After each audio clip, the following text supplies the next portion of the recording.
Kami berharap jangan ada lagi tindak kriminal. Cukup anak kami.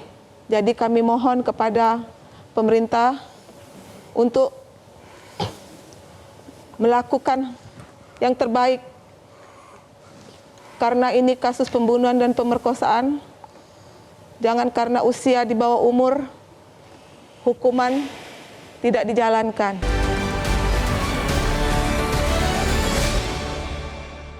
Dipersembahkan oleh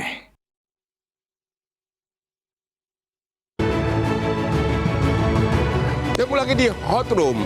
Kasus pemerkosaan remaja muda umur 13 tahun di Palembang dilakukan oleh satu umur 16, satu 13, dan 2 orang umur 12. Apa himbauan kesimpulan Bapak yang terakhir ada? Tolong 1 menit ucapkan dari Bapak korban. Tolong semua bantu Odin, tolong tegakkan hukum ini seberat-beratnya. Ngelakuin anak aku gitu. Terima kasih Pak. Dari tante korban? Kami berharap jangan ada lagi tindak kriminal. Cukup anak kami. Jadi kami mohon kepada pemerintah untuk melakukan yang terbaik. Karena ini kasus pembunuhan dan pemerkosaan. Jangan karena usia di bawah umur, hukuman tidak dijalankan.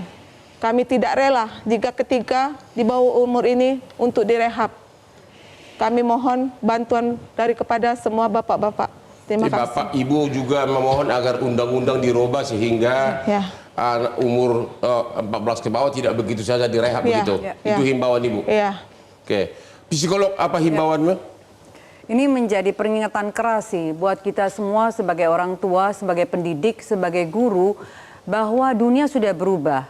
Pola asuh yang dipakai dulu itu sudah tidak bisa dipakai. Ya. Karena paparan pornografi ini sudah betul-betul menjadi satu momok buat anak-anak kita. Kalau kita lalai dan kita biarkan anak-anak ini tanpa pengawasan, tanpa pengontrolan dengan menggunakan gadget ini, dia akan menggantikan tugas kita sebagai orang tua. Nah, ini salah satu kekerasan, perkosaan, dan pembunuhan yang terjadi. Lalu yang kedua, mohon untuk DPR, undang-undang untuk sistem peradilan anak nomor 11 nomor 2012 itu sudah harus direvisi. Agar dunia berubah, cara berpikir berubah, perbuatan yang terjadi dengan anak-anak sekarang sudah tidak bisa dianggap enteng. 14 tahun diturunkan menjadi 12 tahun. 14 tahun diturunkan menjadi 12 tahun agar bisa ditahan. Pak DPR, gimana kesimpulannya? Ya, saya kira sebagai masukan, saya kira sangat baik ya. Dan saya kira patut dipertimbangkan menjadi salah satu materi dari revisi terhadap sistem peradilan anak dari jenis tindak pidana yang dilakukan oleh anak tersebut. Tapi ada pertanyaan, do you care itu istilahnya? Oh ya tentu kita sangat peduli sekali. Kan sebetulnya dari aspek hukumnya itu kan sebetulnya memang harus terus mengalami proses perubahan. Kita sendiri terhadap undang-undang tindakan pidana kekerasan seksual itu kan sebetulnya undang-undang yang baru. Karena kami. Jadi Bapak setuju undang-undang harus dirubah juga? Dengan melihat kasus seperti ini. Dan sudah sering kejadian? Seharusnya memang dirubah tergantung dari pidana. Kapan Anda mengajukan undang-undang ke MK? Bapak kan sudah melebihi pengacara sekarang. Wah, saya akan himbau pengacara-pengacara yang dekat dengan saya bahwa ini ada ladang pengabdian dunia dan akhirat. Ya. Untuk menyelamatkan, mengurangi dosa-dosa kita di akhirat. Iya, untuk menyelamatkan anak manusia yang tak berdosa, jangan sampai menular. Artinya kalaupun DPR lupa tugasnya, minimum ada 1-2 pengacara yang masih ingat surga begitu? Iya, ingat surga ya. Kemudian jalan tercepat MK, kemudian jalan yang lebih berikut karena kita banyak yang perlu dirubah undang-undang itu adalah lewat lembaga kita yaitu DPR. Ya. Antara lain batasnya saya setuju 12. Dan 12 ke bawah bukan berarti tidak boleh ditahan, tapi diselamatkan dengan diberi pembinaan di tempat tertentu. Soalnya kalau dibina oleh orang tua, hasil pembinaan orang tuanya yaitu jadi anak nakal seperti itu. Nah, Pak Fikar, gimana? Saran dari Bapak sebagai ahli hukum, apakah Ya. Bapak menjadi pionir untuk menggugat di MK undang-undang ini dirubah Ya, saya agar dukung. jangan ada lagi isak tangis dari orang tua seperti ini? Ya, saya dukung Pak Susno kalau soal perubahan ke MK itu ya. Ya. Tapi begini, peristiwa ini di satu sisi buat kita sebuah musibah yang Ya. besar. Tetapi ada blessingnya kalau menurut saya. Blessingnya adalah kita menggali lagi pengertian-pengertian yang sudah tidak up to date, yang sudah tidak relevan gitu. Umpamanya Ya. soal anak-anak yang berhadapan dengan hukum. Pengertian itu juga harus diulang, terutama kuantitas. Tapi siapa yang peduli?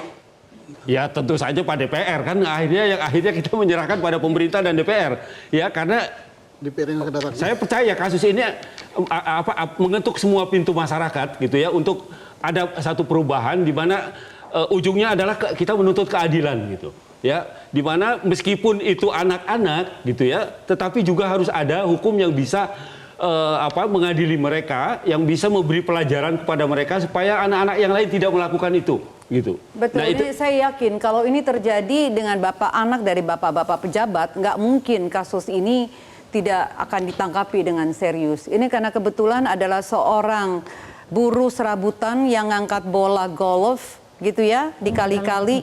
Jadi mungkin dengan adanya Bang Hotman, terima kasih sekali sehingga orang kecil-kecil seperti ini mendapat perhatian di mata pemerintah. Terima kasih Bang Hotman. Aduh, aku nggak bisa ngomong apa-apa lagi nih. Iya. Hah? Gimana Pak Susno? Dengan Ngomong apa dong? hotdrom inilah corong kepada seluruh bangsa. Ya. Yang mudah-mudahan menggugah DPR, menggugah para advokat, menggugah pada orang tua untuk lebih mengawasi anaknya. Dan langsung apa yang kita bicarakan di hotdrom ini, inilah suara rakyat yang nantinya apa yang harus dirubah daripada undang-undang itu supaya keadilan tegak. Terima kasih hotdrom. Oke, sebagai kesimpulan adalah agar masyarakat jangan salah pengertian, Undang-Undang Perlindungan Anak jelas mengatur bahwa pelaku tindak pidana anak yang bisa ditahan itu hanya umur 14 tahun ke bawah. Kalau umurnya 14 sampai 18 tahun, dia bisa 14 tahun. yang bisa ditahan itu 14 tahun ke atas. 14 tahun ke bawah tidak boleh ditahan. Hanya bisa direhab atau dikembalikan kepada orang tua. Itulah yang menimbulkan ketidakadilan karena undang-undang itu dibuat tahun 2012. Sedangkan dengan medsos sekarang, anak udah cepat dewasa. Jadi ada usulan agar para aktivis segera menggugat undang-undang ini ke MK agar bisa dirubah seperti merubah undang-undang politik begitu cepat. Yang kedua, agar para anggota DPR kita yang masih ada masa jabatan 1,5 bulan lagi untuk membuka pintu surga agar memberikan waktu untuk merubah undang-undang ini sebagai balas budi terhadap rakyat. Kepada keluarga korban kami turut berduka cita ya. Bapak ini hanya bekerja sebagai tukang pengumpul bola golf serabutan, tidak berdaya apa-apa. Demikianlah akhir dari diskusi kita malam ini. Jangan lupa menonton Hotdrom setiap hari Rabu hanya di Metro TV setiap jam 9 malam. Silakan Pak Jil.